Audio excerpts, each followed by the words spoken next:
Hello, everybody, once again. Thank you so much for being here on my show, Just in Time to Chat. And this is episode number 34.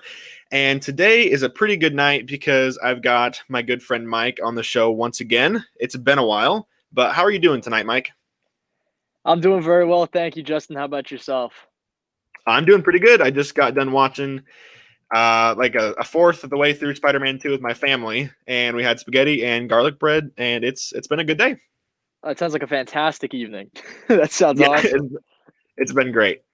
So we've got some good stuff to talk about today, guys, and it's going to be juicy. And I'm sorry I've been off the ball lately with putting up videos to you all, but hopefully I'm back and I'm back for good. So we can start out the show with talking about obviously the set photos that have been surfacing around the internet about the set photos for the Batman, and it's showing us a lot. And I'm going to share my screen with you guys. And if you can see the screen that I'm showing with you right here, it says that Superman spotted on the set of The Batman. And pretty much it's just talking about that you can look at the costumes and you can see that they're not, they're not the Superman that we know. They're not the Wonder Woman that we know. They look like less than CW quality. Like they look pretty, the raggedy, and they're not Gal Gadot and they're not Henry Cavill. They're very different. You can see in the left photo, you can see the back of Superman. You can see Wonder Woman holding an umbrella. And this is in Liverpool, I believe. It's a lockdown Liverpool, and they are costumed extras. So, Mike, I'm going to turn this over to you as to what you think is going on here, and why do you think they need extras? Give me your take. What do you think about this? All right, so yeah, just like you said, Justin, you put it quite well, saying that these are below CW standard in terms of quality for the costumes. These are bad, and I think that's on purpose. I do believe that because the movie is set around Halloween, that this is a costume party of some sort with people dressing up as. There's also two other pictures of a makeshift Batman and Catwoman costume. This leads me to believe that these are Halloween costumes that people are wearing to a costume party of sorts. But this does confirm a very interesting thing that people have been wondering about. If Superman, Wonder Woman, and the Justice League exist in universe and in what capacity. I really hope that they aren't in a fictional character capacity, like they exist as like a comic or something. They might exist as actual heroes in the universe, and I think that'd be really cool to see. I'm excited if they really do exist. Um, I haven't given a lot of thought to it, but I would like to see, you know, obviously story first when it comes to Pattinson rather than building Of a course. cinematic universe. But it would be kind of neat to see later down the line if he teams up with Superman or something like that. It's an exciting possibility that's opened up because of these set photos. True. And I think you're the first one to tell me actually that this takes place during Halloween, but I guess it makes sense, and I think that would fit the tone. So I think that's one of the big takeaways of these photos is that they are clearly, I hope to God they're not actual Superman, Wonder Woman. I don't think they are, because you think we would hear some sort of casting announcement or something. But I have to agree with you. I think that it looks like this is a costume party. That's exactly what it looks like. So I mean, agreeing with you, I think that's what this is most likely if this does happen to take place around Halloween. And like you said, if they are real, obviously they have to be real if they're dressing up as them. But that does lead you into, are they going to team up? Are we going to have two different Justice Leagues happening in two different universes? Obviously the DCEU right now, the Snyder Cut and all that stuff. And then like the universe with the Batman, will we have another Wonder Woman and another Superman? Are we going to have two different Justice Leagues going simultaneously in two different realities, two different timelines? It really makes you think. And going back one second, I'm going to share a different screen because I have a better picture of Superman. It actually shows his face. Look at what we can achieve with the power of technology. This is, ladies and gentlemen, this is incredible. Yeah, I know. I like it.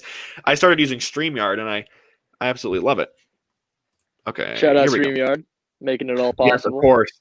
Of course.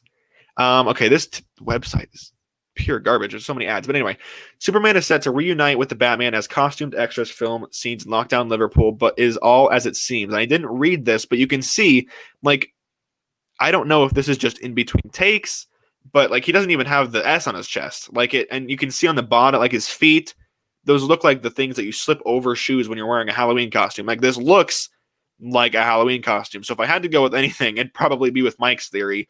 His fake muscles, like, it looks. That's what I would assume.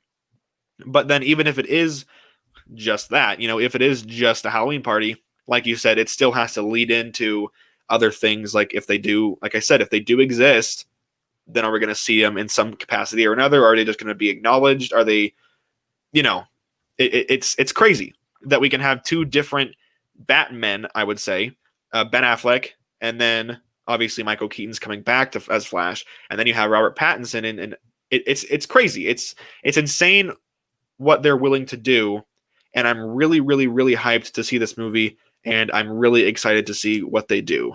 Any closing thoughts on this topic, Mike?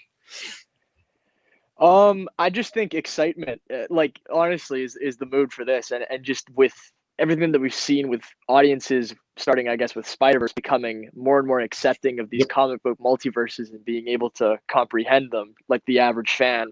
We live in an interesting time where most people kind of understand the multiverse theory, which is a little crazy to think about. But we're lucky because that means that that the studios are not worried about doing multiverse stories because people won't understand it, because they will.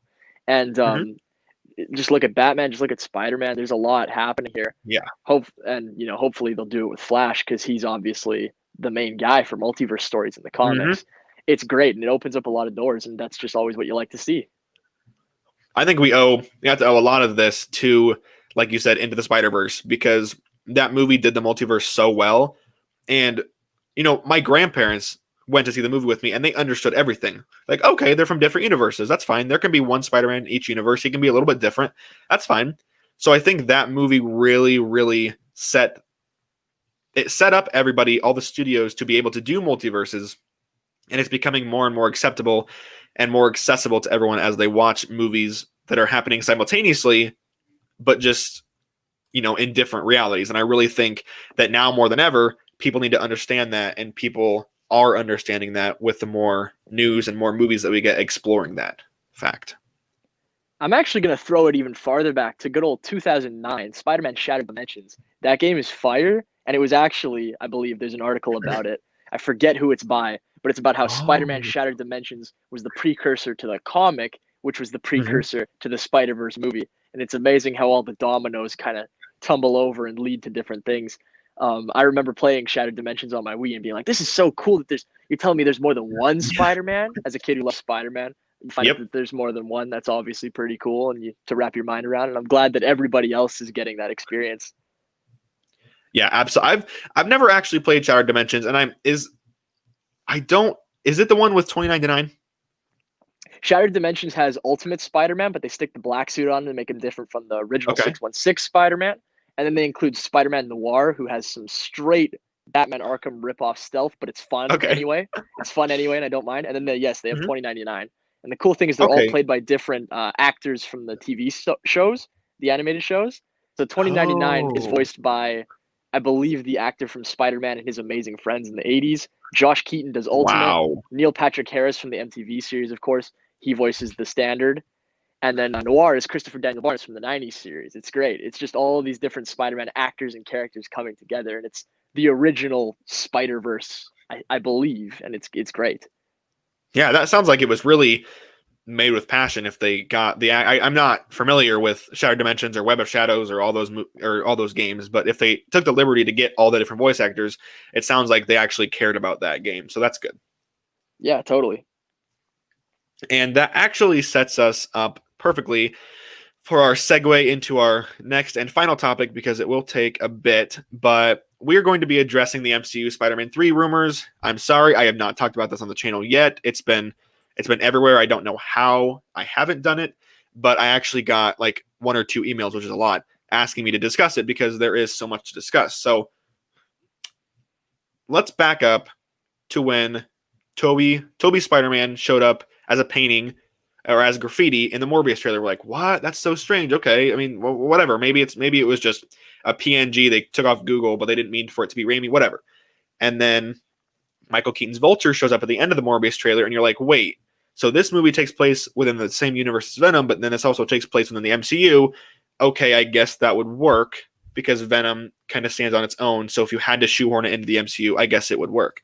And then you fast forward, and WandaVision is splitting open the multiverse, and then Sam Raimi is confirmed to be directing Doctor Strange 2, and then Doctor Strange is confirmed to be appearing in MCU Spider-Man 3, and then obviously Jamie Foxx, who, what I thought was really interesting about this is that Jamie Foxx's Electro, while I didn't hate him, it was pretty widely despised.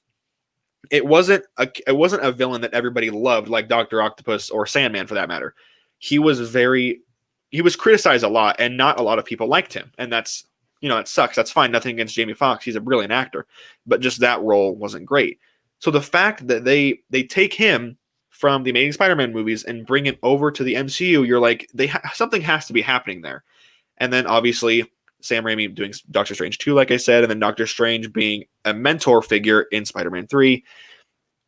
Everything's lining up perfectly, and I'm sure I'm missing something, but the rumors some of the even like big YouTubers like Grace Randolph coming out and saying that there's that Tobey and Andrew are going to be in it. I think everything is working out too perfectly to not have Tobey and Andrew in it. I think everything is pointing towards the fact that they are going to be in Spider-Man 3. But who knows? Like I said, or I didn't say this already, but Ben Affleck, he's my favorite Batman, plain and simple. I never would have in a million years thought that Ben Affleck would come back to the DCEU. Never.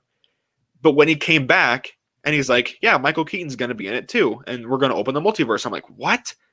If they can do that, and then fast forward a couple months, we're hearing all these things about Tobey and Andrew, I have no doubt that this is going to happen. So, Mike, I'm going to hand it over to you. What do you think about this, and do you think it's going to happen? I think if we look at this from a purely business standpoint, Sony is a company, and companies want to make money. Even in the movie industry, unfortunately, very rarely, it's not about the art, and it's about how much money can we make. And if you look at the fan base, if you look at all the Spider-Man multiverse things that we've gotten, from the Shattered Dimensions game to the comics to the Spider-Verse movie that won an Oscar and was critically acclaimed and made lots of money, which Sony likes, they are starting to realize that this is a tried and true method. It's no longer a risk or a gamble to make this movie. This is a very safe play for them, and it will net them tons of cash and make lots of fans love them if they do it right, and it'll make lots of people happy. So I don't see, from a purely mathematical and analytical standpoint, it makes no sense for them not to make this movie. Does it work in terms of the canon? How will they? What capacity will the characters appear? We don't really know that, but just from that perspective, they'd be out of their minds not to make this movie. And I really do feel like, with all of the clues, it's hard to tell what is actually a hint and what's not, and what's just coincidence. It really does feel like they're building up to be able to do that. Like, I think they really want this to happen. Of course. And I want to bring up a tweet really quick, guys. I don't know how many of you believe Grace Randolph. I think you should, because she was literally the one who kept me up to date with the Snyder Cut. And she got a freaking interview with Zack Snyder via Zoom, so she's got some credibility. And so she said, this is yesterday, some extra tea. I'm hearing Tobey Maguire doesn't want more money. And obviously she's talking like they've already been confirmed, because I'm pretty sure she knows if they have been or not, because she's got several sources. Turns out he wants more screen time out of the suit so he can really act in the film instead of swinging through it. And one idea is all the Spideys swing into Times Square together, hashtag Spider-Man 3. So if you take her word for it, she's talking like they've already been confirmed, and like that's common knowledge. And I think, while I absolutely agree with everything you just said, 100%, I think if you look at the money standpoint, this film would by far be the highest grossing Spider-Man film ever. And it might be the first Spider-Man film. I might sound crazy, but I think this might be the first Spider-Man film to cross 2 billion. Because if you look at when it's releasing, December of next year, I hope to God this pandemic thing is over by then. But if it is, people are going to want a big, action blockbuster movie. If you said that the three of the best live action Spider-Men are going to be in it together, you can rally in the Tobey fans who hate Tom Holland. You can rally in the Amazing Spider-Man fans who hate Tom Holland or Tobey.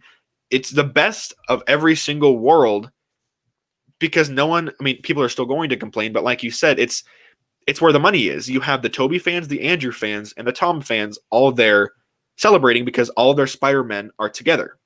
So I don't see them not doing this, especially when, and they put out a statement. I don't remember what it said, but they quote addressed the rumors, and instead of just denying the rumors, saying they're not true, they simply said that those rumored castings are not confirmed. That's really, really dodging the bullet there, because they're not coming out and saying, no, that's not true.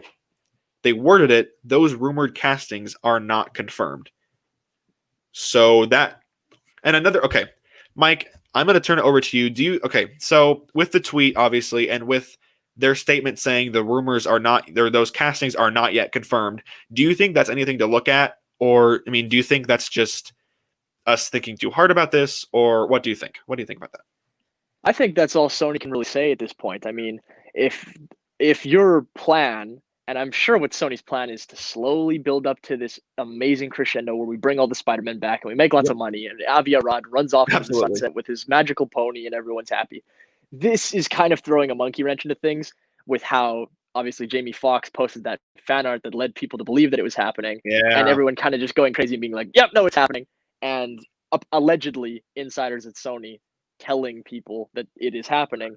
They're kind of in damage control mode now because that hype. Could you imagine if when we found out that this was going to happen, if it does happen, we found out with like a trailer? I feel like that's what they wanted and they still kind of want to cling to. True. And this is kind of a damage control statement, I believe, to be like, well, we're not saying it's not happening, but we're not saying it is happening. I feel like this is a very PR based, just dodge the bullet, don't confirm nor deny move from Sony here. And yeah, I really don't know what else they would say in this situation. I feel like that's a pretty standard move on their part. That's fair. And one of the things also is that people have to keep in mind that the script is done. The script for this film is completed. They're starting shooting very, very soon. The script has been done, I believe, for I think at least a month now.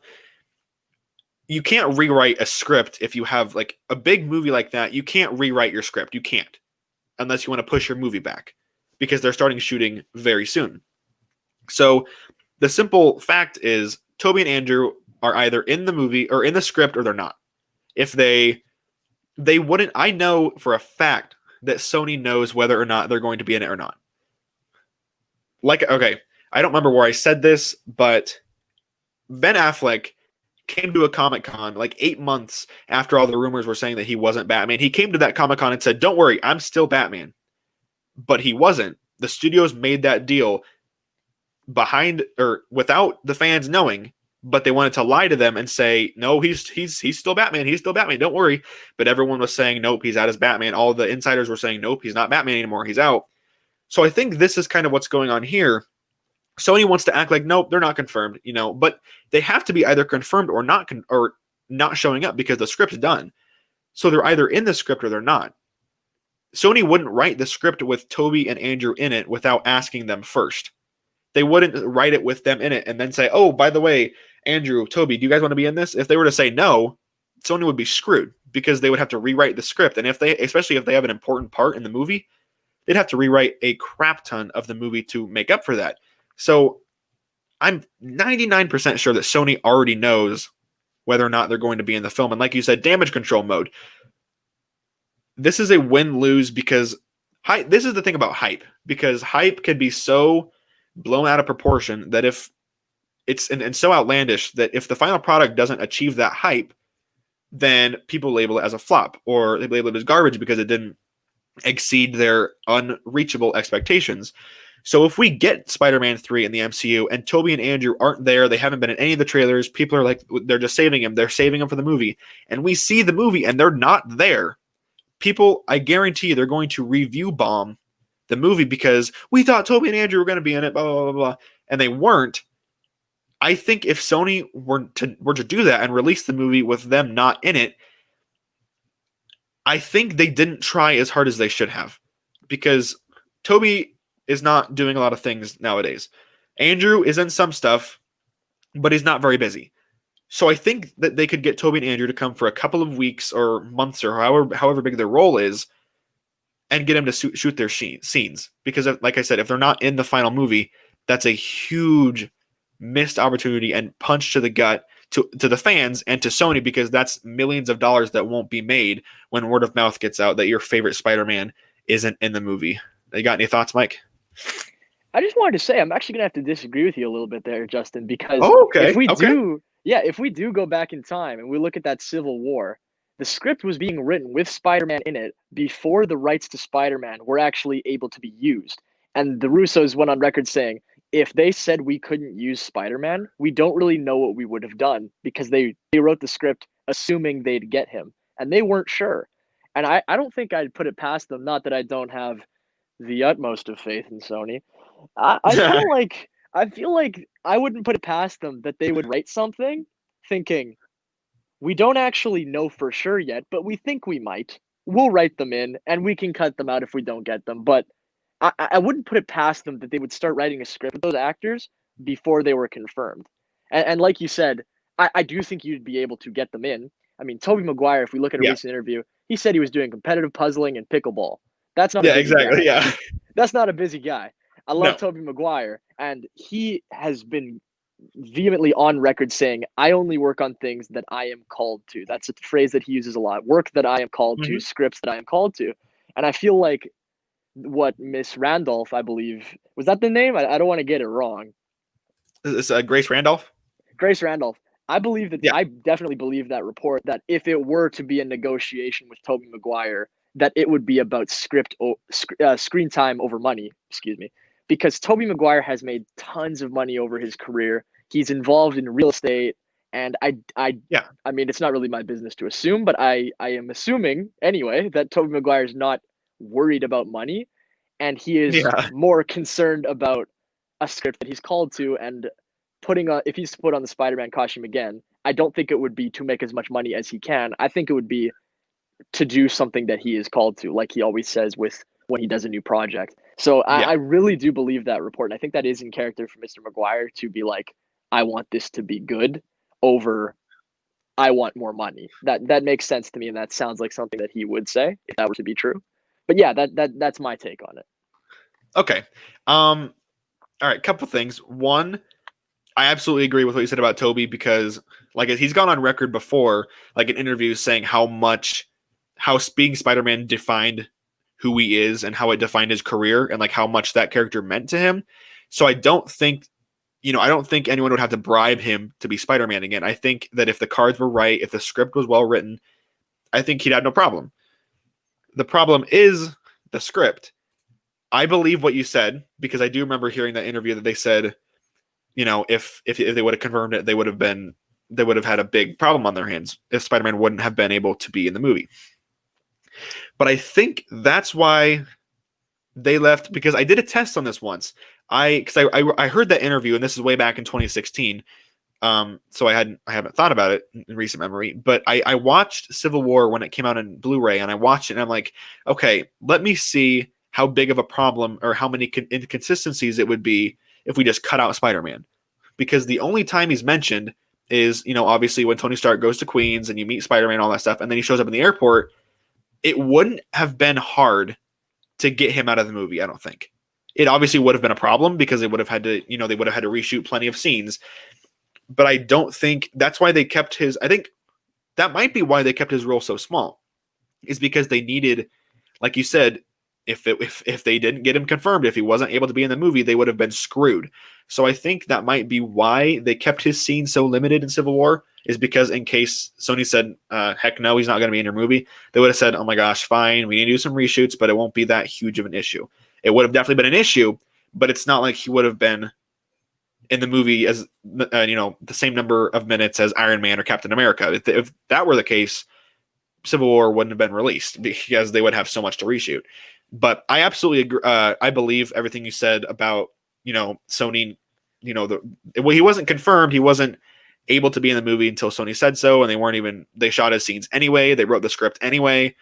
But I think that might have been why they kept his screen presence so limited, is because if they did need to ixnay him from the script, it wouldn't have been the end of the world. What do you think about that? I think that's actually a very good take, and I think that could be definitely. I really do think that could be right because technically, I mean, there are rumors, but we don't really know for sure exactly how these guys will be involved in this movie. Yep. It could be a post-credits tag, and then you got to watch Doctor Strange 2 to see him. Like, we don't know. Yeah. So it could be. still be a role where they could write ahead without confirmation and easily cut them. Or maybe, like you said, it's too big of a role, so they've made sure that they are in before they write it, so they've been in for a long time. I think either could be right. I think you have a very good take there.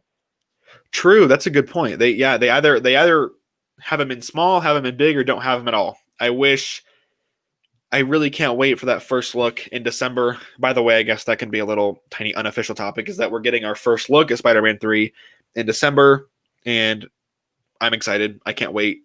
I never thought I would be excited for an MCU Spider-Man film, but I wouldn't use the word excited. I would use the word heavily intrigued, because there's so much mystery regarding surrounding this film, and I don't know what's going to happen. But I want someone to come out and say something, just so we have something other than rumors to go off of.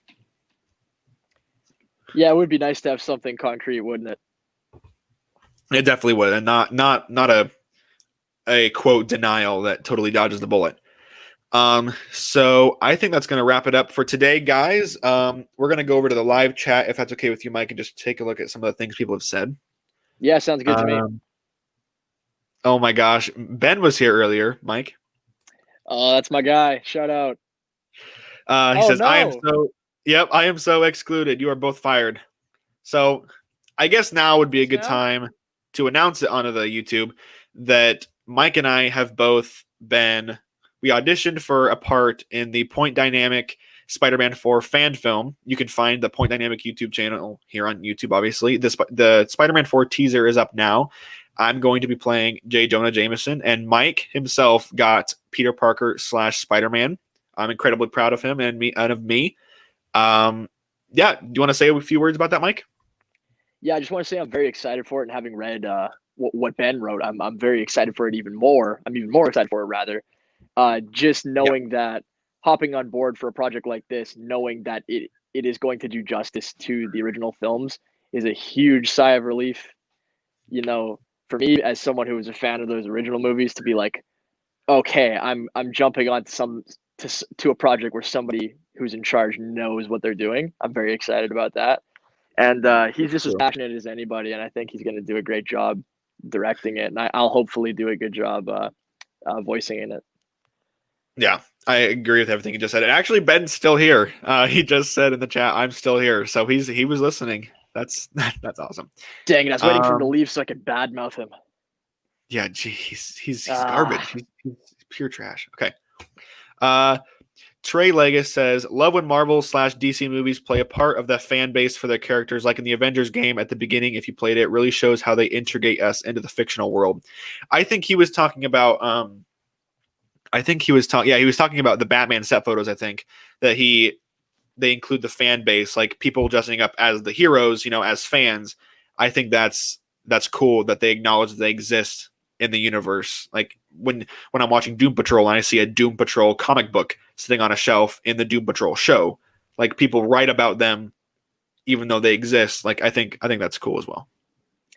Yeah, no, I think it's awesome. I think these the people who do this, not always, but oftentimes, there's a nice little wink and a nod to the fans, which really adds to it, because oftentimes they are fans too. So you get some neat little details like that. And it's always fun. Like, obviously, when you watch a movie, you don't watch it exclusively for Easter eggs, but they can certainly make it a little bit sweeter for longtime fans. Yeah, absolutely.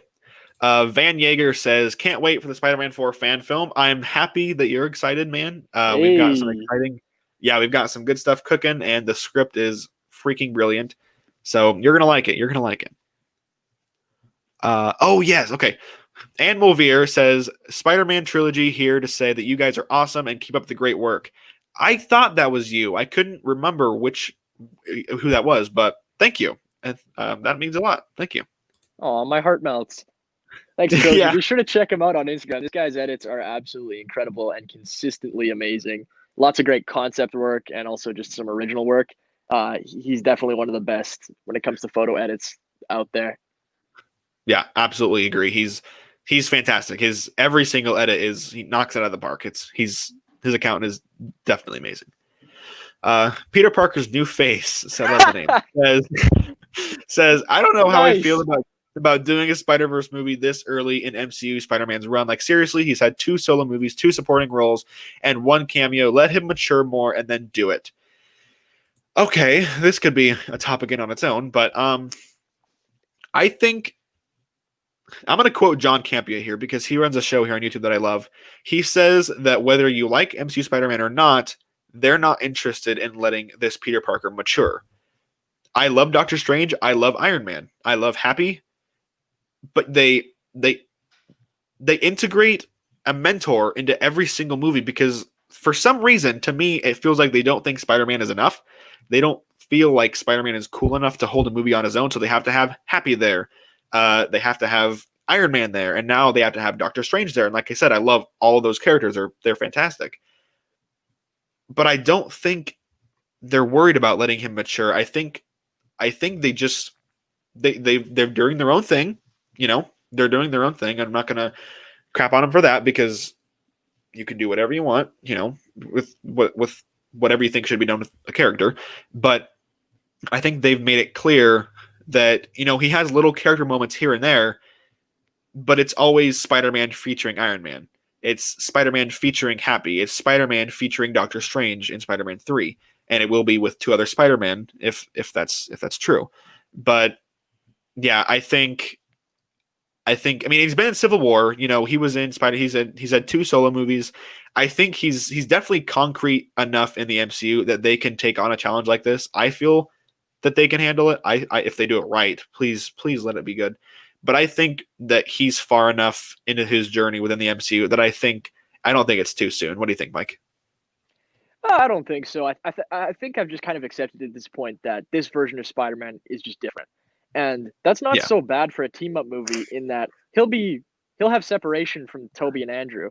If it was just 3 Spider-Men who were exactly like the Ditko Spider-Man and were comic accurate, then they'd all be the same. It wouldn't be as interesting. And I think having one Spider-Man that's, you know, not necessarily comic accurate, but in Tom's case, he's a different personality type. It makes it a little more interesting for him to bounce off of Toby and Andrew because he's different, he's younger, and they have differences and they can kind of bounce off each other that way. I think he's definitely established enough to do a movie like this. It is kind of out of nowhere. I know what you mean. Like Spider-Verse already, shouldn't that be its own movie? Shouldn't that not be Spider-Man 3? And I thought that too. True. But I'm just waiting to see what they do with it because I don't even ultimately we don't really know what the Spider-Verse movie, if it's going to be its own movie, if it's going to be Spider-Man 3, if it's going to be Doctor Strange. We don't really know. And I'm just waiting to find out, and I hope they do a good job with it. Yeah, I absolutely agree. We got a few more here, if that's okay. Are you hurting for time, Mike? I got a bit more time. Cool. All right. Stinky Fart says, I love the Great name again. Says, heyo, why is Toby Memes here? I don't know why he's here. I don't know. That guy's a jerk. I know, like, whatever. Van Yeager says, I was on the Q&A last night, Van the Man. I just want to say that if we do get Toby and Andrew, I'm in the new movie. I don't really want to see... Wait, what? I just want to say if we do get Toby and Andrew in the new movie, I don't really want to see them as just cameos. I'd love to see them mentor. Okay, I see what you're saying. Mr. Yeager, I'm looking forward to seeing you in the new Spider-Verse movie. I think you'll do a great job, and I'm very excited to see you in it. Yeah, agreed. Definitely agree. And I agree because I don't want to see them as just cameos. I want to see them. If you're working this hard to get Toby and Andrew and you're hyping up this much, they have to, like Grace Randolph even tweeted that saying they need to have at least a supporting role. Don't give them a tiny, like an Ursula level role in the Raimi trilogy. Like, have it be an actual, like, a good role. Like, I didn't love that Iron Man was in Homecoming, but I think a role that size would be perfect. Maybe a little more, but Iron Man had some good scenes and he had some good screen time in Homecoming. So I think if they had a role similar to that, whereas they're trying to, they're teaching him like the ropes and stuff, and I think if they had that much screen time, but add maybe 5 minutes to each one, I think that'd be pretty comfortable. I'm not asking them to be the main characters overshadowing Tom. It's still Tom's movie, but I think that they need to have. I don't want them to have a cameo. I want them to have at least supporting roles. Yeah, I agree with you there. I really feel like if you're gonna hype it up, you got to utilize these guys. If you're gonna build up this amount of hype, you have to utilize. I cannot speak. You have to utilize these guys in a way that warrants the amount of hype and attention that you're giving them. Yep. I really do feel like these guys need to have a significant role. They don't have to be a main character, but like if you're gonna have them in there, you can't waste this opportunity. People will be so excited to see these characters. These characters have huge fan bases and Yep. followings, and they are very important to a lot of people. And you can't just pull out Toby and act like pumpkin bombs have no effect on him ever since he gave up his powers or whatever. You got to do him right, and you got to have him in there Exactly. for a significant amount of time to actually warrant getting him back in there. Like Toby, I've Exactly. seen photos of him recently in 2020. Toby Maguire is a guy, he's in fairly good shape. He takes care of himself. Photos of him recently have shown him coming to and from gyms with his girlfriend. He looks lean, he looks vascular, he looks muscular. This is better shape than he typically walks around in, which leads me to believe that he's training for this movie. Don't make him do all that just to not be in it for 30 seconds. Like, give my man a good role. Yeah. Same with Andrew and everybody else. And I can say the same thing for Ben Affleck as Batman coming back in The Flash, which is it's a similar scenario, but obviously very different. If they're going through this much trouble to get, don't forget that Ben Affleck is an Oscar-nominated actor. If you're going through this much trouble, and he's also a little bit busier than Toby and Andrew are, he just had the Way Back last year that actually got some Oscar buzz. I still haven't watched it, but I heard it's fantastic.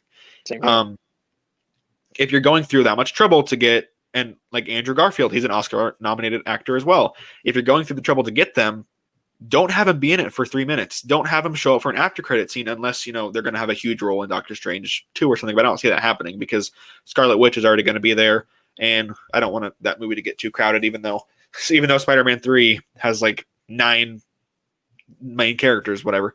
But yeah, I agree with what you said. And if you're going to go through this much trouble, do it right. Give them their own arcs. Let it be this event that we all want it to be.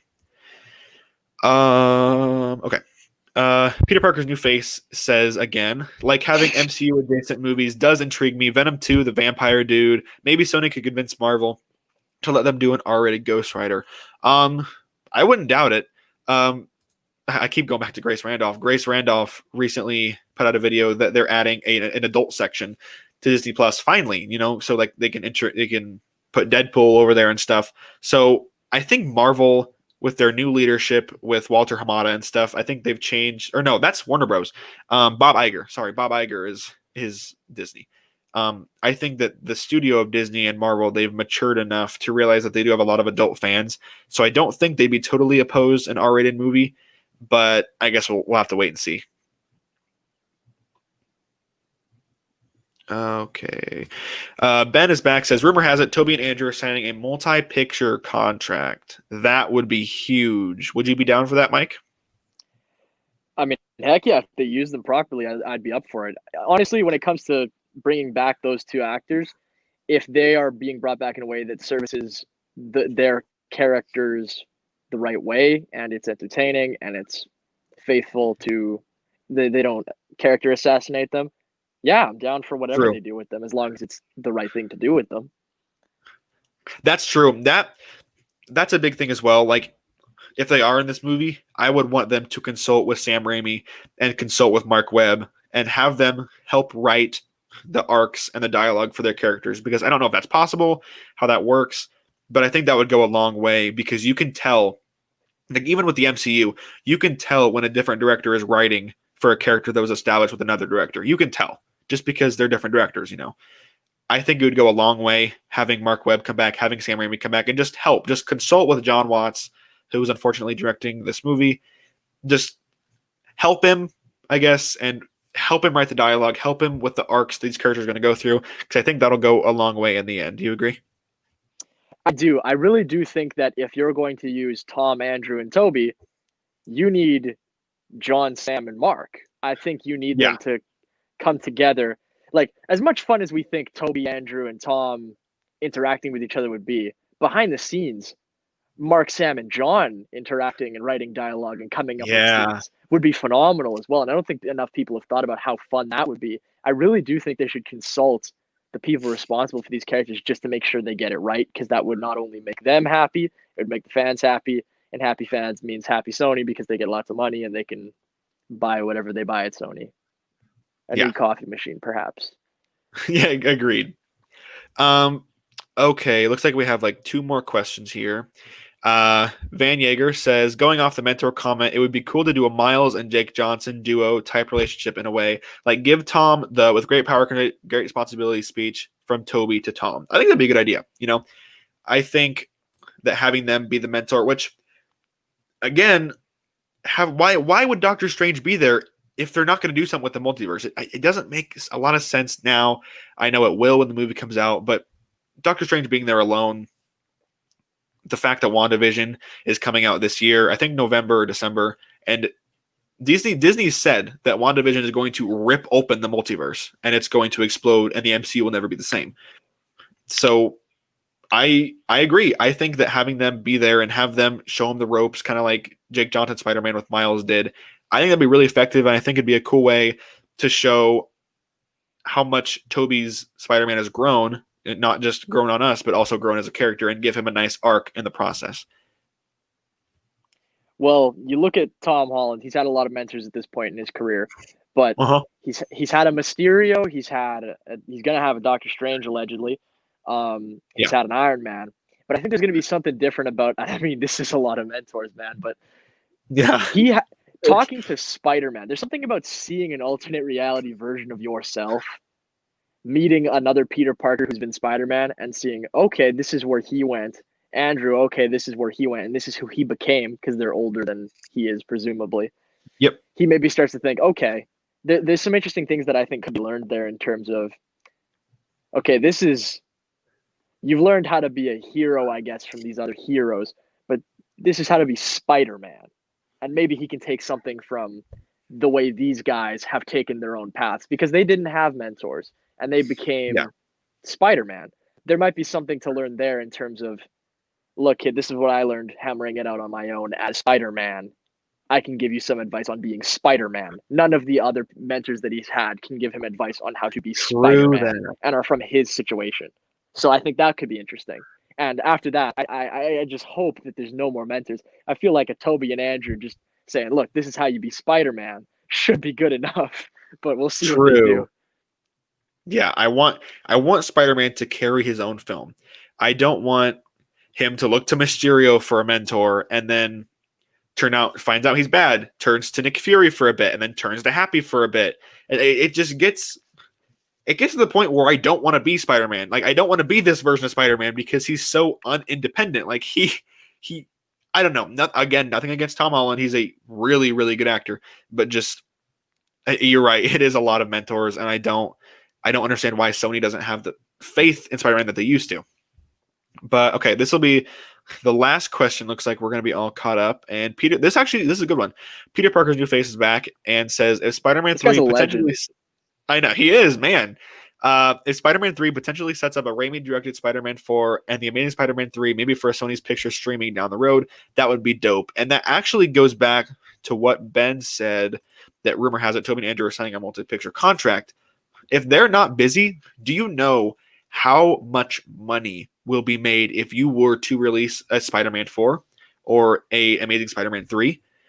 Whether or not you liked either universe or either trilogy or duology of films, especially now in this day and age, you would make so much money and the hype would be blown off the roof. Because I'll continue to say this, the best days of the MCU, in my opinion, I think are behind us. The hype for Infinity War and Endgame, they were immeasurable, and now Infinity War and Endgame are done, and we've got some smaller like Eternals, and you've got Black Widow, and like Spider-Man 3 doesn't sound like it's going to be that small, but in my opinion, the best days of the MCU are behind us. So that leaves Sony can take some of the spotlight now. Now that Endgame and Infinity War are over, Sony can step in and say, oh, they got Endgame and Infinity War. We have Spider-Man 4. We have the Amazing Spider-Man 3. These movies that you've wanted to see for years and, almost a decade with Spider-Man 4. We have these. Come watch these movies, because I guarantee each one of those films will do so well if made right with Mark Webb and Sam Raimi. If they do them right, I see no problem with Sony doing this. And especially if that rumor that Ben brought up of them having a multi-picture deal, stranger things have happened. Look at Ben Affleck, look at Toby, look at Jamie Foxx, Doctor Strange and Spider-Man 3. None of this makes sense. But maybe that's the point. Maybe this is all to build hype. I don't know. What do you think about this, Mike? Well, I think that's a great take, Justin. Listen, when it comes to the Amazing Spider-Man franchise, unfortunately, it didn't really get off the ground the way they wanted. They clearly wanted to make a Spider-Man, their own Spider-Man cinematic universe, and it kind of failed. But they stuck with it for a very long time, and it got to the point where we just all kind of accepted that it's dead. Now imagine that Sony now has an opportunity to do the live action Spider-Verse. And I mean, possibly you could do I think you could definitely do a Spider-Man 4 because it's that beloved. And with this new movie, the hype would be rejuvenated. But when it comes to the Amazing Spider-Man movies, I'm not saying that they don't have a following, because they do. And that following is awesome. But it's kind of a cult following. The Amazing Spider-Man films don't have as many fans as, say, the Raimi films or the more mainstream, popular Tom Holland films. Putting him in a Spider-Verse movie completely rejuvenates interest. It makes him relevant again. And honestly, could open the door for them to finally pursue that kind of what they wanted to do with Andrew Garfield. This is finally giving them an excuse and a chance to do that again. And that is something that they probably never thought they would ever have. But putting him in a movie to completely rejuvenate interest like this and possibly do a spin-off with Andrew Garfield, make your Amazing Spider-Man 3, all those plans that you never got to make, they have that opportunity. And I guarantee you they never thought they would. And they do. And people would probably see it. And, it's, I don't think as surefire as a Spider-Man 4 in terms of a commercial success. Not at all. But being in a live action Spider-Verse would definitely help if they ever wanted to make an Amazing Spider-Man 3. And I don't think you have a better time to pursue making an Amazing Spider-Man 3 than after a live action Spider-Verse. And I think that's something to possibly consider if you're Sony. Yeah, that's fair. That's a good point. I think because obviously Spider-Verse is going to come before any, like I said, Spider-Verse isn't even confirmed, guys. So don't take all this with a grain of salt. Spider-Man 4 is not confirmed. Amazing Spider-Man 3 is not confirmed. We're just talking over what could be. But I think you had a good point that if they were to put Andrew Garfield in a Spider-Verse movie, it would reignite the fire and the passion that some people had for those movies. Because like you said, it's not near as big as the following or the fan base for the Raimi trilogy, but it's definitely there, and they're awesome. But I think that would make him more mainstream. Like, oh my gosh, that Spider-Man, because a lot of these fans, whether you like it or not, Far From Home is the highest grossing Spider-Man movie. As sad as that is, there are a lot of fans who love and adore Tom Holland Spider-Man. So if these, like some of the 7-year-old kids, 8-year-old kids that love Tom Holland Spider-Man, like, oh my gosh, that Spider-Man was in Tom's Spider-Man. Let's go watch his movie. Okay. They'll, like you said, they'll see him with the other Spider-Man and they'll go watch his movie, I think, because I have no doubt that Amazing Spider-Man 3, if it were to get made, it would definitely make more than Amazing Spider-Man 1 and 2. I think that if they all show up in a movie together and then have spin-offs, it would rejuvenate and it'd reignite the passion a lot of people had for those characters. Amen. So, okay, sorry, one more. Spidey trilogy's here. He said that the only MCU movie I'm excited for is Doctor Strange 2. The rest of the MCU movies I couldn't care less for. I'm more interested in the future of the DCEU. Agreed. Hell, Man of Steel is my favorite comic book movie as of right now. That is a fair point. Man of Steel is a underappreciated masterpiece in my opinion, my friend. And I kind of agree with you there because I love Black Widow, obviously, but I've preached this sermon 1,000 times. Marvel did the same mistake that Star Wars did. They kill off a huge character and then they give her a spinoff. They killed off Han Solo and they're like, ooh, let's give him a spin. Let's give him his own movie. I don't want to watch a Solo movie because he's dead. We know he doesn't die in the spinoff because he's in this one and you just killed him. I don't understand why Black Widow is such a compelling character and a complex. I don't understand why they didn't give her a film a long time ago because I love Black Widow, but I don't know a thing about her. Age of Ultron, as what's the word? As jumbled as it was, it's the movie that's given Black Widow the most character depth and the Winter Soldier. But I don't know. I kind of agree with you there. I can't wait for Zack Snyder's Justice League. Can't wait for Wonder Woman 1984. I can't wait for the Batman, even though it's not in the DCEU. I can't wait for the Flash. I can't wait. I'm so excited for the future of the DCEU. What do you think of that, Mike? Hey man, there's a lot to be excited about. It's such a rich. We're living in. I mean, we're just living in an era where there's a lot to love. If you're a comic book fan, Uh-huh. there's a lot to see and there's a lot to take in, and that's always exciting. That there's lots of content out there for comic fans, for superhero fans to enjoy, and that's a good thing. And there's lots to be excited about. If you don't like one thing, there's tons of other stuff out there that you can try and enjoy. All of the things that have come out in the past in terms of any kind of media that you could ever want to read. Like, we live in an extremely rich time for superhero fans. Yes, we do. It's a great time to be alive, man. Yes, it is. Absolutely. One more thing, Van Yeager just says, before you guys end the stream, just want to say you guys are awesome and keep up this great content. Thank you. That means so much.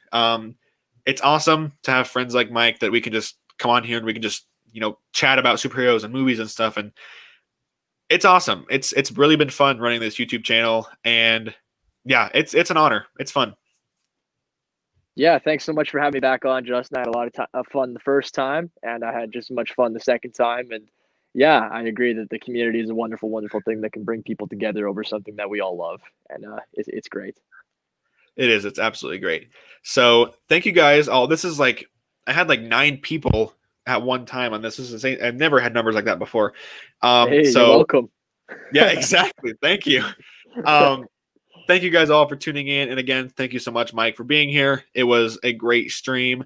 I will definitely have you on sooner rather than later. I won't wait. When did we even do our last one? Was it it was episode 3 of my podcast. So it was a while ago. But it was almost right when quarantine started, because I remember we had to re-record it because my old laptop was garbage. But yeah, we're definitely going to do it again soon, guys. Don't worry. Thank you guys so much, as always, for watching my show. And do you have any closing thoughts, Mike? Any closing thoughts? No, just there's a lot to be excited about, like I said, and thanks again for having me on, and thank you guys for watching, because you're the guys that make it all happen. And yeah, I hope you guys enjoyed it. And yeah, that's really all I got, man. Awesome. All right. Thank you guys so much, and I will see you guys in the next episode. See you, Mike.